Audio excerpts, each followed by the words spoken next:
గడచిన సంవత్సరం 2 ఏళ్ల నుంచి ఎప్పటికప్పుడు ధర్నాలు చేస్తూనే ఉన్నారు. తిండి తిప్పలు లేకుండా నిరసనలు చేస్తున్నారు. ఇక్కడ చూస్తుంటే ఈ రోజు దాదాపు ఊరంతా వచ్చి దాదాపు 700-1000 మంది వచ్చి ఇక్కడ ధర్నా చేస్తున్నారు. 3 రోజులకెళ్లి రిలే నిరాహార దీక్షలే చేస్తా ఉన్నారు. మరి ఈ రోజు కూడా వాళ్ళకి సంఘీభావం తెలపడానికి వచ్చినాం. వాళ్ళకి తిండి తిప్పలు లేదు, వాళ్ళకు ఇనే నాదుడు లేడు, ఎమ్మెల్యే మాట్లాడు, మంత్రి పట్టించుకోడు, ముఖ్యమంత్రి అసలు ప్రగతి భవన్ అంటాడు, ప్రగతి భవన్ కూడా రాడు. ఇనే నాదుడు లేడు ఈ ప్రభుత్వంలో. ప్రజలకు ఎక్కడ ఇబ్బంది ఉన్నా ఆ ఇబ్బందులు ఈయన ప్రజా ప్రతినిధులు ఉండాలి. ఎంపీపీలు, జెడ్పీటీసీలు, ఎమ్మెల్యేలు, మంత్రులు ఎవరు దిక్కులేడు టీఆర్ఎస్ ప్రభుత్వం. వాళ్ళ సమస్యలను మాట్లాడాలి, దానికి పరిష్కారం కనుగొనాలి.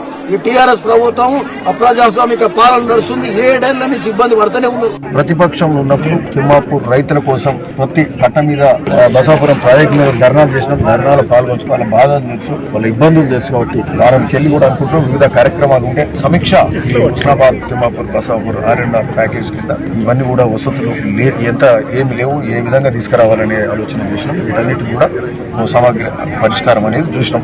ముఖ్యంగా నీళ్లకు, కరెంట్కు ఇవి ఒక అంశం అయితే ఇంకా వాళ్ళకి సంబంధించి ప్రధానమైన అంశం మిగతా డబ్బులు రావు. R&R కూడా 7.5 లక్షలు అయితే ఇంకా 5 లక్షలు వాళ్ళు అప్పటి నుంచి కూడా ఎక్కువ డిమాండ్ చేస్తారు. ఓకే, అది ఒక ప్రధానమైన డిమాండ్. 5 లక్షలు ఏ విధంగా రావాలి? మొన్న ఇక్కడ కలెక్టర్ ఆఫీసులో రివ్యూ లాగా కూడా జరిగింది. కలెక్టర్ గారు కూడా ఉంటుంది. ఆ రోజు కూడా మేము అడిగినాం. సో దీన్ని అంటే ఈ రోజు డిమాండింగ్ ఉండదు, ప్రతిపక్షం కాదు కాబట్టి డిమాండింగ్ కాదు, తెచ్చే ప్రయత్నం చేయాలి, తీసుకొస్తాం. బట్టి విక్రమార్క గారికి చెప్పినాం, వెంకరెడ్డి గారు కూడా మనం మాట్లాడి సరిపోదు, 5 లక్షలు ఖచ్చితంగా వాళ్ళు డిమాండ్ చేస్తున్నాం.